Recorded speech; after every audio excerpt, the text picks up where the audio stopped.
ഭാവി പ്രവചിക്കുക എന്നത് പലപ്പോഴും കൗതുകകരമായ ഒന്നായിട്ടാണ് നാം കാണാറുള്ളത്. എന്നാൽ ആ പ്രവചനങ്ങൾ രാജ്യം നേരിടുന്ന കടുത്ത സാമ്പത്തിക ഊർജ്ജ പ്രതിസന്ധികളുമായി ഒത്തുപോകുമ്പോൾ അത് ഏറെ ഞെട്ടലുണ്ടാക്കും. ജ്യോതിഷിയായ പ്രശാന്ത് കിനി 5 മാസം മുമ്പ് പങ്കുവച്ച ഒരു സോഷ്യൽ മീഡിയ പോസ്റ്റ് ഇപ്പോൾ ഇന്റർനെറ്റിൽ കാട്ടുതീ പോലെ പടരുകയാണ്. 2026 മാർച്ചിന് ശേഷം ഇന്ത്യയിൽ ഇന്ധന പ്രകൃതിവാതക വിതരണത്തിൽ വലിയ തടസ്സങ്ങൾ ഉണ്ടാകുമെന്നും വിതരണ ശൃംഖല തകരാറിലാകുമെന്നും അദ്ദേഹം മാസങ്ങൾക്ക് മുമ്പേ തന്നെ പ്രവചിച്ചിരുന്നു. 2025 സെപ്റ്റംബറിൽ AVR Xൽ കുറിച്ച ഈ വാക്കുകൾ ഇന്ന് അക്ഷരം പ്രതി ശരിയാവുകയാണ്. ഇന്ത്യയിലെ പ്രമുഖ നഗരങ്ങളിൽ LPG വിതരണം തടസ്സപ്പെടുകയും ഹോട്ടലുകളും ഗതാഗത സേവനങ്ങളും പ്രതിസന്ധിയിലാവുകയും ചെയ്തതോടെയാണ് പ്രശാന്ത് കിനിയുടെ പഴയ പോസ്റ്റ് വീണ്ടും പൊങ്ങി വന്നത്. ഷെയ്ഖ് ഹസീനയ്ക്ക് നേരെയുണ്ടാകുന്ന വധശ്രമങ്ങളെക്കുറിച്ച് മുൻപ് കൃത്യമായി മുന്നറിയിപ്പ് നൽകി ശ്രദ്ധേയനായ വ്യക്തിയാണ് പ്രശാന്ത് കിനി. 2024 മെയ് മുതൽ ഓഗസ്റ്റ് വരെയുള്ള മാസങ്ങളിൽ ഹസീന ജാഗ്രത പാലിക്കണമെന്ന് അദ്ദേഹം 2023 തന്നെ പറഞ്ഞിരുന്നു. ഇപ്പോൾ ഇതാ ഇന്ത്യയുടെ ഊർജ്ജ മേഖലയെക്കുറിച്ചുള്ള അദ്ദേഹത്തിന്റെ പ്രവചനവും സത്യമാവുകയാണ്. മാർച്ച് 11 തന്റെ പഴയ ട്വീറ്റ് വീണ്ടും പങ്കുവച്ചുകൊണ്ട് ഞാനിത് 5 മാസം മുമ്പേ പറഞ്ഞിരുന്നുവെന്ന് അദ്ദേഹം കുറിച്ചപ്പോൾ സോഷ്യൽ മീഡിയ ഒന്നടങ്കം അന്തം വിട്ടു നിൽക്കുകയാണ്.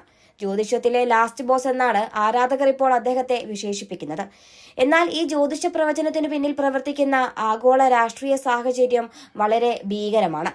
ഇറാനെതിരെ അമേരിക്കയും ഇസ്രയേലും സംയുക്തമായി നടത്തുന്ന ആക്രമണം 13ാം ദിവസത്തിലേക്ക് കടന്നിരിക്കുകയാണ്. ഈ യുദ്ധമാണ് ഇന്ത്യയിലേക്കുള്ള LPG വിതരണത്തിന്റെ താളം തെറ്റിച്ചിരിക്കുന്നത്. ലോകത്തിലെ ഏറ്റവും പ്രധാനപ്പെട്ട എണ്ണക്കടത്ത് പാതയായ ഹോർമുസ് കടലിടുക്കിലെ ഗതാഗതം യുദ്ധം മൂലം സ്തംഭിച്ചിരിക്കുകയാണ്. ഇറാൻ നേരിട്ട് യുദ്ധത്തിൽ പങ്കാളിയായതോടെ ഈ പാതയിലൂടെയുള്ള കപ്പലുകളുടെ സഞ്ചാരം അപകടത്തിലായി. ഇതോടെ ഇന്ത്യയിലേക്കുള്ള ഇന്ധന ഇറക്കുമതി പാതി വഴിയിൽ നിലച്ചു. മുംബൈ, ബംഗളൂരു, കൊൽക്കത്ത തുടങ്ങിയ മെട്രോ നഗരങ്ങളിലെ റെസ്റ്റോറന്റ് അസോസിയേഷനുകൾ ഇപ്പോൾ തന്നെ പരാതിയുമായി രംഗത്തെത്തിയിട്ടുണ്ട്. വാണിജ്യ സിലിണ്ടറുകൾ കിട്ടാനില്ലാത്തത് ഹോട്ടൽ വ്യവസായത്തെ തകർക്കുമെന്നും വരും ആഴ്ചകളിൽ ഭക്ഷണ സാധനങ്ങൾക്ക് വൻ വിലക്കയറ്റം ഉണ്ടാകുമെന്നുമാണ് ഇവർ നൽകുന്ന മുന്നറിയിപ്പ്. ഇന്ധനക്ഷാമം റെയിൽവേയെയും സാരമായി ബാധിച്ചു തുടങ്ങി എന്നതാണ് ഏറ്റവും ആശങ്കാജനകമായ കാര്യം. ട്രെയിനുകളിലെ കാറ്ററിംഗ് സേവനങ്ങളെ LPG ക്ഷാമം ബാധിച്ചുവെന്ന് IRCTC ഉദ്യോഗസ്ഥർ സ്ഥിരീകരിച്ചിട്ടുണ്ട്. സ്ഥിതിഗതികൾ ഇങ്ങനെ തുടരുകയാണെങ്കിൽ ട്രെയിനുകളിൽ പാകം ചെയ്ത ഭക്ഷണം നൽകുന്നത് താൽക്കാലികമായി നിർത്തേണ്ടി വരുമെന്നാണ് റെയിൽവേ അധികൃതർ നൽകുന്ന സൂചന. ഇത് യാത്രക്കാർക്ക് വലിയ ബുദ്ധിമുട്ട് സൃഷ്ടിക്കുമെന്ന് ഉറപ്പാണ്. രാജ്യത്തെ പൊതുവിതരണ ശൃംഖല തന്നെ ആകെ താറുമാറാകുന്ന അവസ്ഥയിലേക്കാണ് കാര്യങ്ങൾ നീങ്ങുന്നത്. ഇതിനിടെ ഈ പ്രതിസന്ധിയെ നേരിടാൻ കേന്ദ്ര സർക്കാർ കടുത്ത നടപടികളിലേക്ക് കടന്നിരിക്കുകയാണ്. അതായത് അവശ്യവസ്തു നിയമം അല്ലെങ്കിൽ എസൻഷ്യൽ കമ്മോഡിറ്റീസ് ആക്ട് നടപ്പിലാക്കിക്കൊണ്ട് ഗാർഹിക ആവശ്യങ്ങൾക്കും ആശുപത്രികൾക്കും LPG വിതരണത്തിൽ മുൻഗണന നൽകാൻ സർക്കാർ ഉത്തരവിട്ടിട്ടുണ്ട്. ഇതിന്റെ ഭാഗമായി വാണിജ്യ ആവശ്യങ്ങൾക്കുള്ള സിലിണ്ടർ വിതരണത്തിൽ കർശന നിയന്ത്രണം ഏർപ്പെടുത്തിയിട്ടുണ്ട്. ഗാർഹിക സിലിണ്ടറുകൾ ബുക്ക് ചെയ്യാനുള്ള കാലയളവ് 21 ദിവസത്തിൽ നിന്ന് 25 ദിവസമായി നീട്ടിയതും ജനങ്ങൾക്കിടയിൽ ചെറിയ തോതിൽ പരിഭ്രാന്തി ഉണ്ടാക്കിയിട്ടുണ്ട്. റിഫൈനറികളിൽ ഉൽപാദനം വർദ്ധിപ്പിക്കാൻ നിർദ്ദേശം നൽകിയിട്ടുണ്ടെങ്കിലും വിദേശത്തു നിന്നുള്ള വരവ് സാധാരണ നിലയിലാകാതെ ഈ പ്രതിസന്ധിക്ക് പൂർണ്ണമായ പരിഹാരം കാണാൻ സർക്കാരിന് കഴിയില്ല.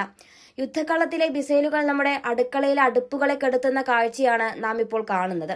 ജ്യോതിഷി പ്രവചിച്ചതുപോലെ മാർച്ചിനു ശേഷമുള്ള ഇന്ത്യയുടെ ഇന്ധന വിതരണ ശൃംഖല ഒരു വലിയ പരീക്ഷണത്തെയാണ് നേരിടുന്നത്. ആഗോള വിപണിയിലെ ഈ അസ്ഥിരത സാധാരണക്കാരന്റെ പോക്കറ്റിനെ എത്രത്തോളം ബാധിക്കുമെന്ന് കണ്ടറിയണം.